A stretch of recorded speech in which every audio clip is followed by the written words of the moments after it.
Buenos días, hermanos. Comenzamos hoy con el tercer mensaje de estas, bueno, iba a decir nueva, en realidad no es nueva, esta serie de mensajes, de predicaciones en las que estamos, que se llama Santidad, como aparece proyectado ahí. Bueno, hay algunas personas nuevas acá, he podido ver el día de hoy, y estamos en una serie que se titula Santidad, que se basa en la segunda mitad de la epístola a los Efesios. Y el sermón de hoy en esta serie tiene por título Llenos del Espíritu y está basado en el texto bíblico que acaba de leer la hermana Nieves en Efesios 5 del 15 al 20. Probablemente ya se habrán dado cuenta que cuando hablamos de santidad es algo que no nos deja indiferentes. Estoy tratando de pensar qué habrá pasado por la cabeza de las personas que llegaron hoy día por primera vez aquí, o que vienen por segunda o tercera vez y ven la palabra ahí, proyectada. ¿Qué pasa en sus corazones? No, yo no sé, pero trato quizás de imaginar.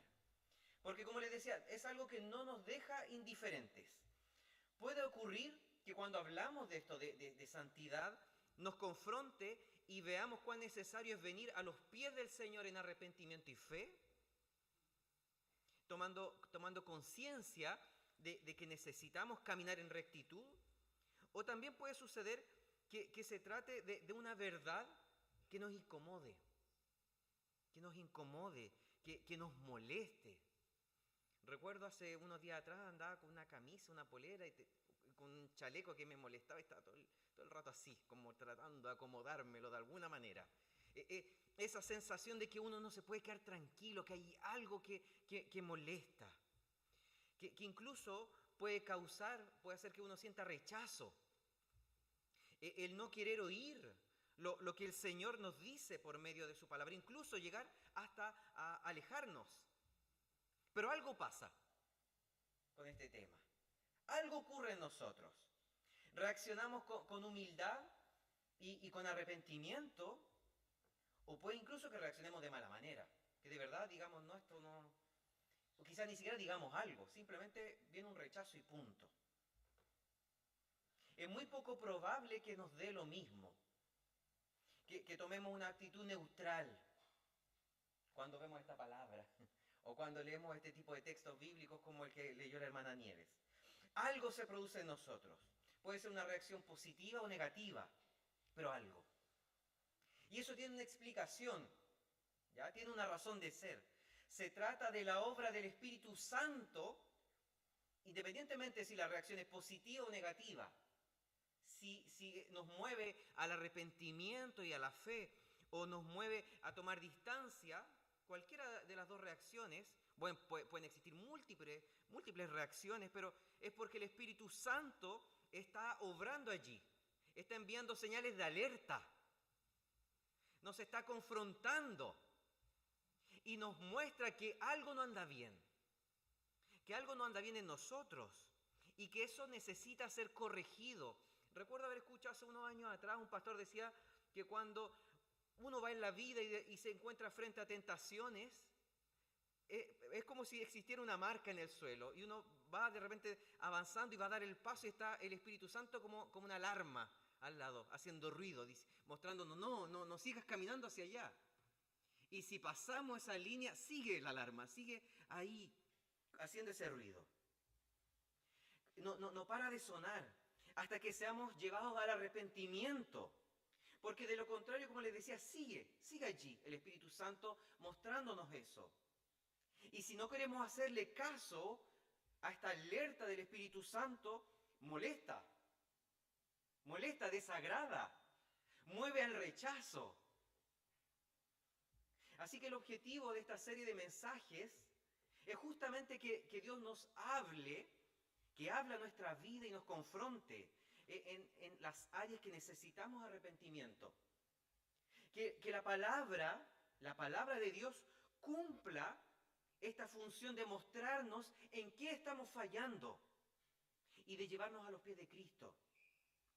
Que existe en nosotros un ánimo de que Dios corrija todo lo que es necesario para que podamos crecer en rectitud, buscando, a pesar de las dificultades ir teniendo una fe que sea cada día más madura, que crezca. Por lo mismo seguimos en esta segunda parte de la epístola a los romanos, perdón, de los Efesios. Segunda parte de la epístola a los Efesios, con el fin de entender cómo debemos vivir siendo hijos de Dios.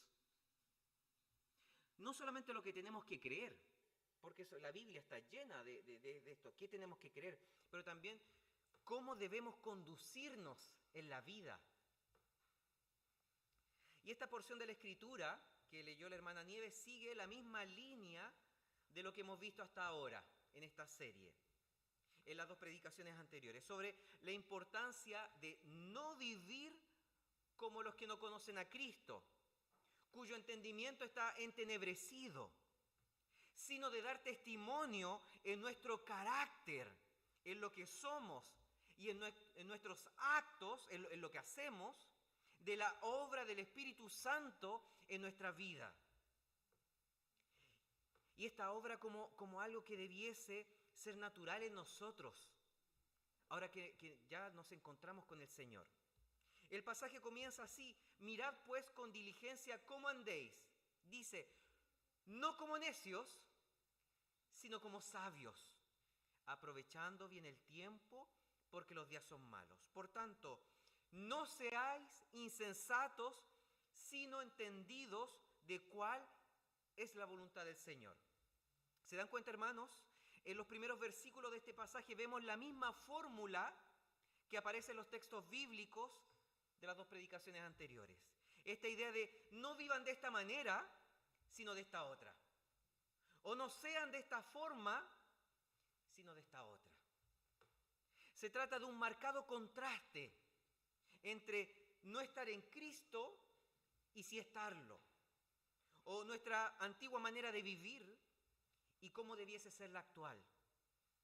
¿Y cómo debemos vivir? Dice el pasaje, como sabios y entendidos de cuál es la voluntad del Señor. Fíjense en esto último, porque no se trata de vivir una vida medianamente decente. Yo creo que todos los que estamos aquí vivimos una vida que podríamos decir, sí, una vida correcta, moralmente correcta. No pasa por decir, bueno, yo no le hago mal a nadie. Lo que dice esta declaración, la parte final, apunta a algo mucho mayor que un mero moralismo. Tenemos que vivir conociendo la voluntad de Dios. De eso se trata, conociendo la voluntad de Dios. Porque sólo así, por medio de conocer cuál es la voluntad, cuál es el propósito de Dios, podemos conducirnos bien. No según nuestro criterio, porque nuestro criterio se encuentra corrompido por las marcas de este mundo caído, sino según lo que el Señor ha revelado en su palabra. La Biblia, como lo dijimos el domingo pasado, la Biblia es el estándar.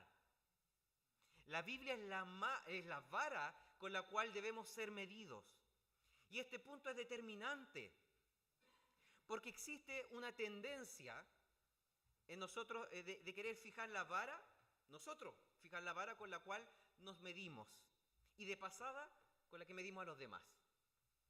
Por lo general, cuando nosotros hacemos esto, cuando nosotros decimos y tratamos de fijar el estándar para nosotros mismos y para los demás, claro, frente a eso nosotros quedamos siempre bien parados. Es obvio, eso es lógico, que nosotros vamos a quedar bien parados, porque queremos cumplir con el estándar de cómo se debe vivir. Claro, uno va a fijar esa vara de tal manera que uno la acomode inconscientemente. Y al mismo tiempo terminamos midiendo con una vara mucho más alta a las demás personas y no llegan a la altura. No llegan a la altura.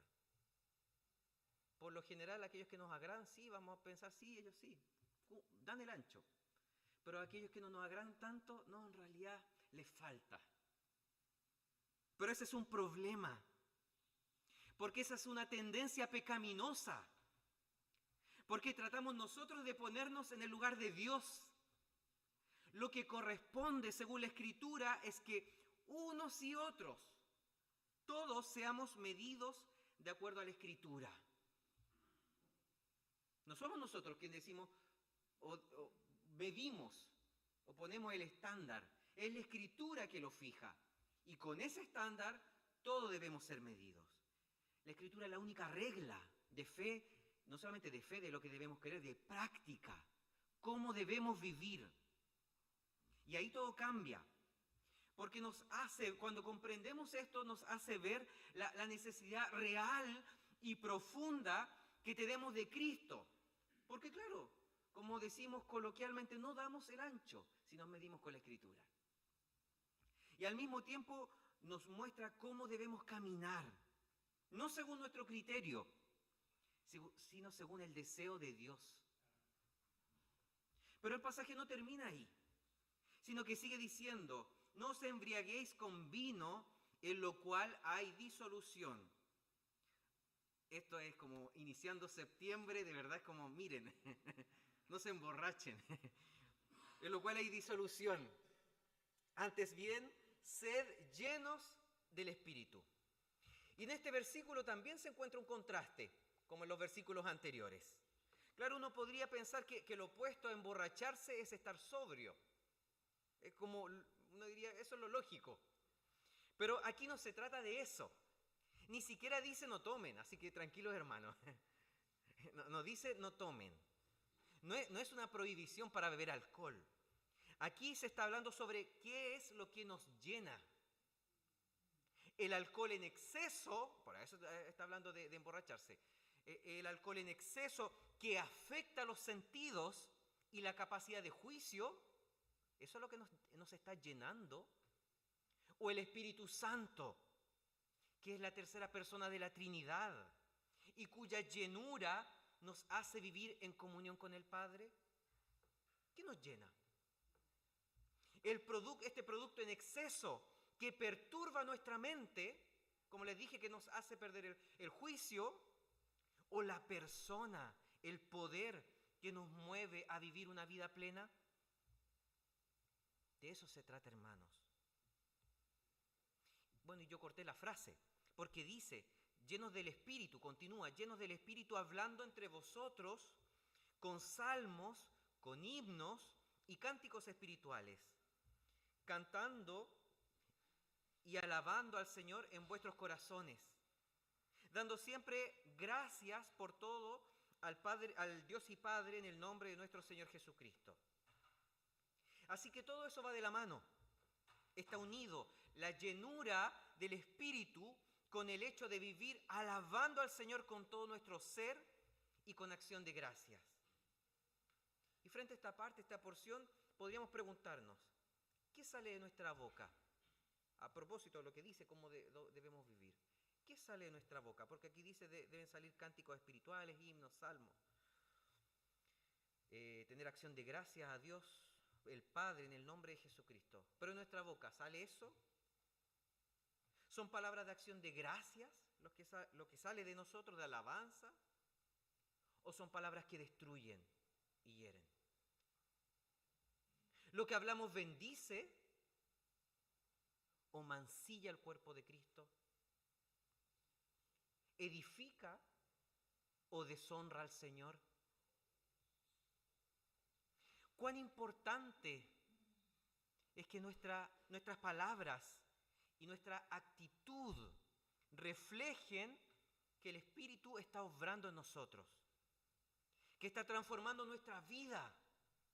Porque si no es así, si lo que decimos y hacemos destruye, daña, deshonra, divide, en realidad lo que está pasando es que estamos externalizando los síntomas de una relación con el Señor que es muy frágil, muy débil, de una vida espiritual que no está avanzando de la manera que debiese.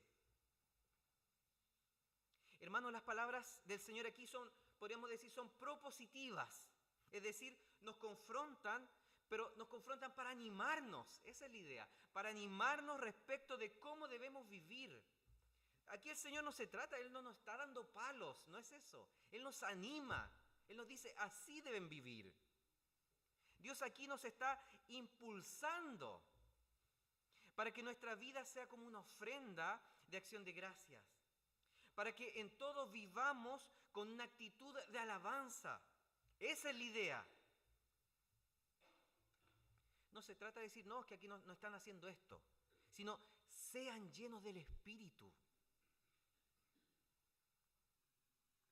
Y estas palabras para la iglesia de Éfeso, para los cristianos que se encontraban, porque ese es el contexto, ¿ya? Era una carta que iba dirigida a los cristianos en Éfeso. Se encontraban en esa ciudad y específicamente en la segunda mitad del primer siglo. Pero ¿de qué manera, de qué forma también nos interpelan a nosotros? ¿Qué es lo que Dios nos dice, nos quiere decir esta mañana por medio de este pasaje? ¿De qué manera lo que Dios estaba hablando a través del apóstol Pablo para una iglesia muy específica en un siglo en particular nos sigue hablando a nosotros hoy, aquí en Chillán, en la primera de Chillán, en este día? Bueno, primero, la importancia de que vivamos con sabiduría, conociendo, algo que ya dijimos, conociendo la voluntad del Señor. Parece bastante obvio, lo dice el texto, aunque no ocurre necesariamente así. Encontramos esta exhortación en la Biblia justamente porque existe el peligro, podríamos decir, latente, permanente, de que estemos producto de nuestro propio pecado, viviendo de manera necia. No podemos decir, no, esto es una realidad totalmente ausente de nosotros, de nuestra vida, de la vida de nuestros hermanos. Puede ocurrir que quizás estemos viviendo de una manera necia, sin obedecer. ¿A qué me refiero a necia? Sin obedecer al Señor. A eso apunta el texto. Sin obedecerle. Por el contrario, haciendo lo que nos place. Incluso, aunque eso se encuentre en contra del propósito de Dios para nuestra vida. Así que las palabras del Señor, de Dios, aquí son claras, impulsándonos a tener una vida y un carácter que refleje sensatez, cordura, templanza. Que nuestros actos den testimonio de una transformación. Claro, va a ser gradual, no es algo que se da un día para otro. Gradual, constante, que es operada por el Espíritu Santo. Que todo nuestro ser manifieste un carácter cristiano. Que es mucho más que una moral evangélica, como les he dicho los domingos anteriores. Es mucho más que esa moral evangélica de esto es lo que hacemos, esto es lo que no hacemos. Esta es la lista de lo correcto, esta es la lista de los pecados que no tenemos que hacer. Es mucho más que eso. Estamos hablando de amar a Dios sobre todas las cosas. Jesús lo dijo. Ese es el resumen de la ley. Amar a Dios sobre todas las cosas y amar a nuestro prójimo como nosotros mismos. Con todo lo que eso significa. Que no se pueden disociar. Tienen que ir de la mano. Con todo lo que implica amar y ser fieles a Dios. Porque solamente así se le puede amar. No podemos decir que lo amamos y le desobedecemos. En fidelidad. ¿Qué mejor ejemplo para los que tenemos relación matrimonial o de pololeo? No podemos decir que amamos a nuestra esposa si no le somos fieles. Hay gente hipócrita que dice eso. Gente que engaña a la esposa o la esposa al esposo. No, si yo igual la amo. Es que no puede ser. Amor y fidelidad van de la mano. ¿Qué mejor ejemplo que ese para entender nuestra relación con Dios? En amor y fidelidad a Él. Y al mismo tiempo, como Jesucristo mismo lo dice, amando a la persona que tenemos enfrente, más allá de quien sea. Y esta forma de vivir sabiamente, tal como ya lo dije, solo puede ocurrir si conocemos la voluntad de Dios, que la encontramos revelada en la Escritura. Porque si no tenemos un deseo de querer conocer qué es lo que Dios quiere para nosotros, si no queremos saber, no tenemos un deseo, no somos movidos para ver qué es lo que Dios, o cómo Él nos manda que vivamos, o cómo Él quiere que veamos el mundo en el que estamos, difícilmente vamos a poder vivir de acuerdo con su propósito. Si no abrimos nunca la Biblia, ¿cómo vamos a saber lo que Dios quiere? Es imposible. No podemos pensar que se trata de una fe mística. Dicho de una forma muy simple, no podemos conocer la voluntad del Señor si no estudiamos su palabra. A mí me ha tocado conocer personas que dicen, no, es que la verdad que yo no soy muy bueno para estudiar la Biblia. Es que aquí no se trata de que si uno es bueno para estudiar o no, si nos iba bien en el colegio o no. Es la palabra del Señor, no es una enciclopedia. No es la bibliografía de un ramo de una carrera. Es la palabra del Señor. No sirve el yo creo, yo pienso, a mí me gusta. No. Nosotros no nacemos siendo personas sabias. Todo lo contrario, porque estamos afectados por las consecuencias del mundo caído. Nuestro estado natural, sin Dios, cuando estamos sin Dios, es de rebelión contra Él. Así que solo podemos encontrar sabiduría yendo a su palabra. Yendo a su palabra. Solamente allí podemos encontrar sabiduría, o como dice aquí, vivir sabiamente, conociendo y dejándonos moldear por lo que Él ha revelado en la Escritura. Esa es la fuente. Como les decía, no el Dios me dijo, o el yo creo. O no porque escucho canciones cristianas todo el día, que la letra de las canciones. No, tampoco.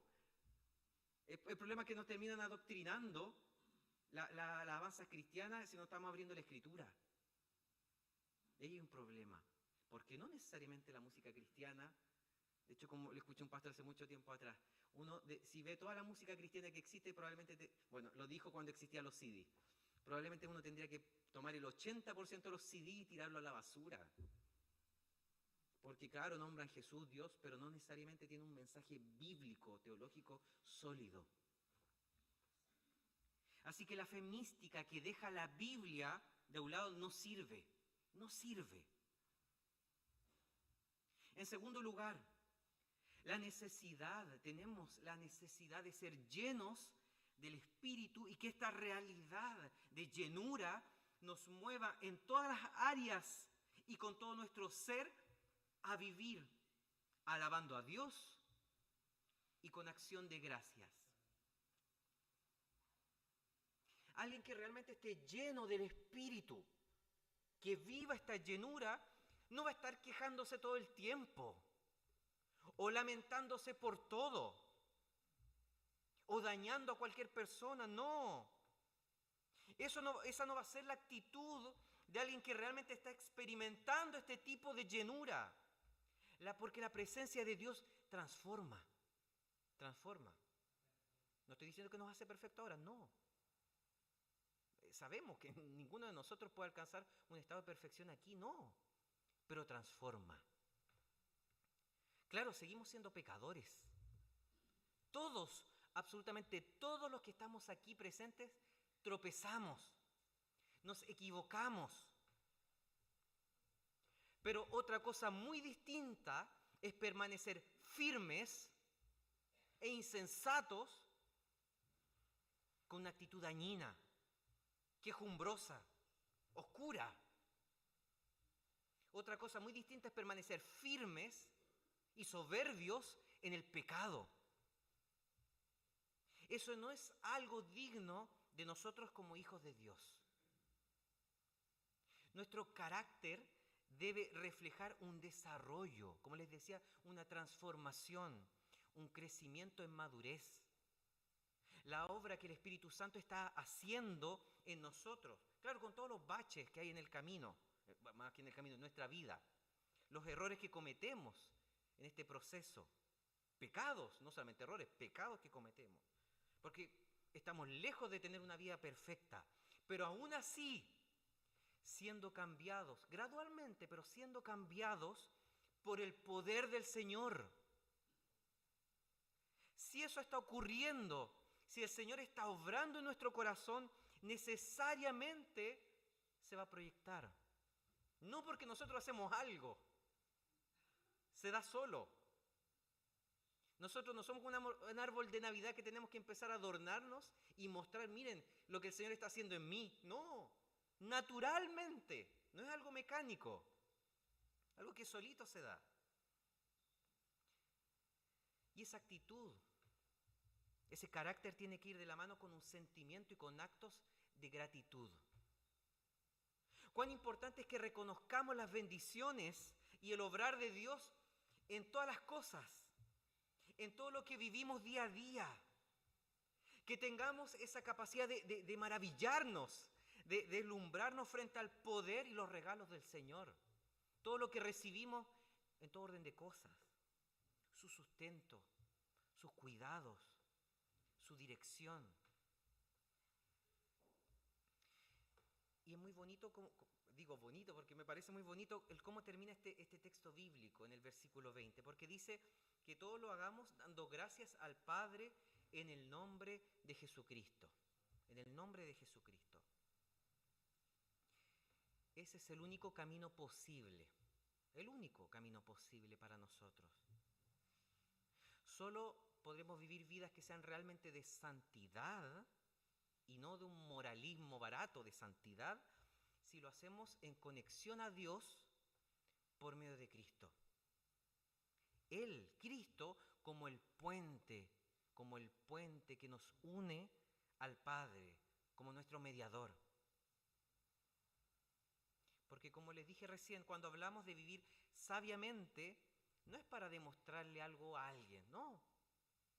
Tampoco para sentirnos que somos buenas personas, no se trata de eso. Buscar vivir con sabiduría debiese ser el deseo natural que viene como consecuencia de la gracia. Como consecuencia de la gracia de la obra del Señor. De saber que caminamos de la mano del Señor, pero por la justicia de Cristo. Que es solamente por Él, por Cristo, que ahora podemos vivir como hijos de Dios. Esta semana tuve la posibilidad y la bendición de conversar con hermanos de la iglesia a propósito de qué significa ser justos. Porque en la Biblia aparece bastante seguido esto de se menciona a los justos, o que debemos ser justos. Pero conversábamos con este hermano que no se trata de tenemos que ser perfectos, o esta es la altura a la que tenemos que llegar y tenemos que caminar hacia allá, o hacia arriba, ¿ya? Y alcanzar esa altura. Porque lo que nos muestra la Biblia es justamente que nosotros no somos capaces de eso. No somos capaces de alcanzar ese tamaño. La ley, la palabra del Señor nos muestra que es imposible para nosotros. Y por lo mismo, el Padre Celestial proveyó a Cristo. La Biblia dice, el mismo Efesios, que por gracia somos salvos, que fue Él quien vino a nuestro encuentro. Entonces, cuando la Biblia habla de justos o de ser justos, significa no que nosotros tenemos que alcanzar un estado de perfección aquí, ahora no podemos, sino el hecho de que en realidad somos justos porque somos justificados en Cristo.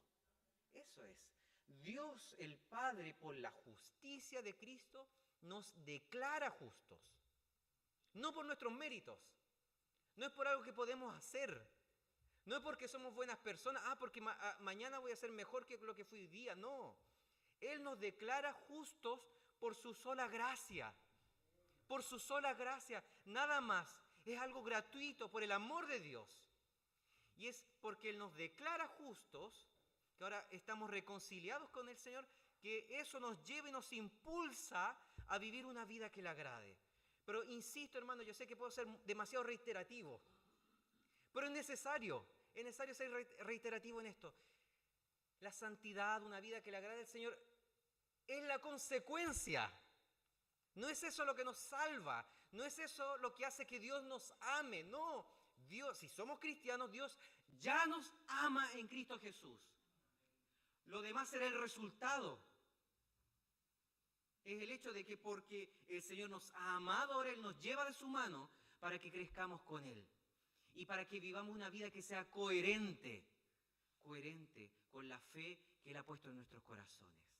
Así que eso, hermanos, debiese, como decía también el domingo pasado, aliviar nuestra carga. La comprensión de esto debería sacar esa mochila de nuestra espalda. esa mochila de moralismo, de tengo que hacer esto, o de poner la vara para medirme, sí, en realidad doy el ancho, el que tengo al lado en realidad no da mucho, no logra estar a la altura. No, sacarnos esa mochila de autojusticia y entender que Dios nos ha amado.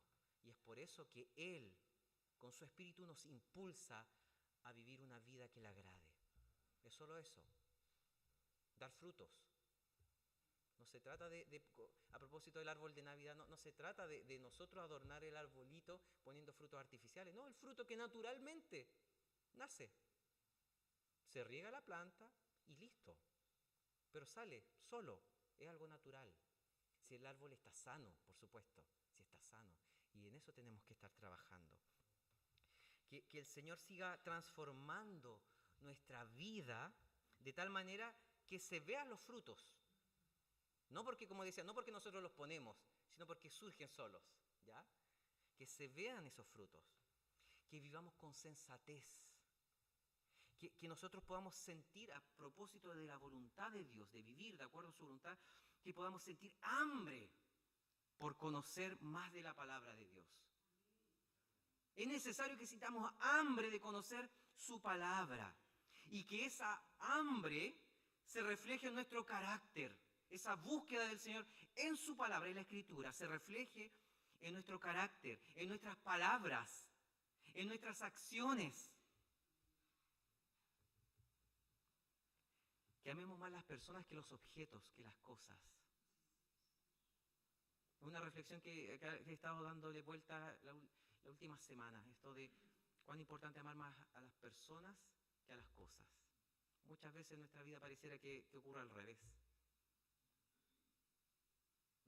Nos importa más lo que podemos tener, lo que no tenemos, lo que queremos cuidar, dejando un poco de lado las personas que están involucradas.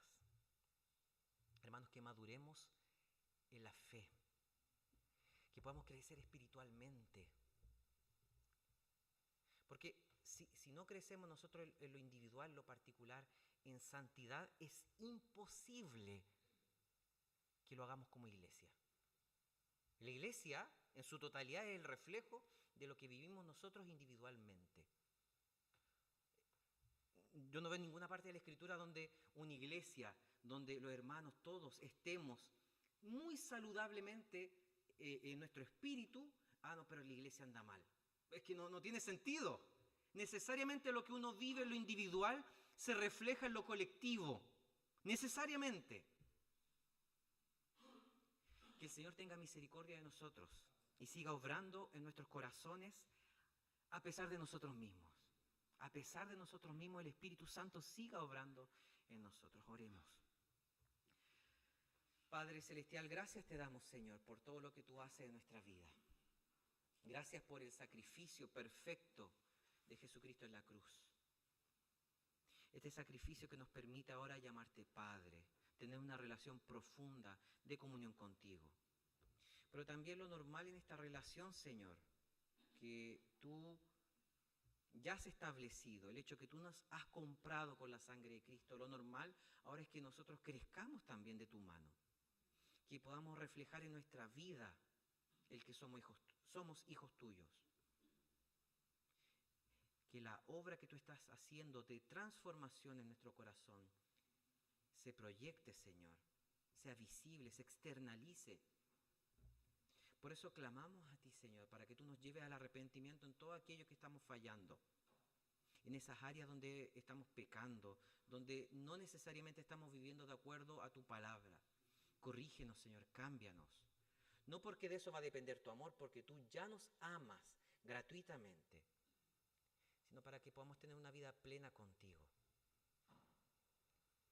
Para que nos sigamos siendo niños espirituales que solamente pueden beber leche y no pueden comer del alimento sólido, sino que realmente podamos crecer. Para que nuestra vida cristiana no avance a lo largo de años y años de manera atrofiada, todo lo contrario, se desarrolle y podamos crecer de forma saludable, espiritualmente saludable.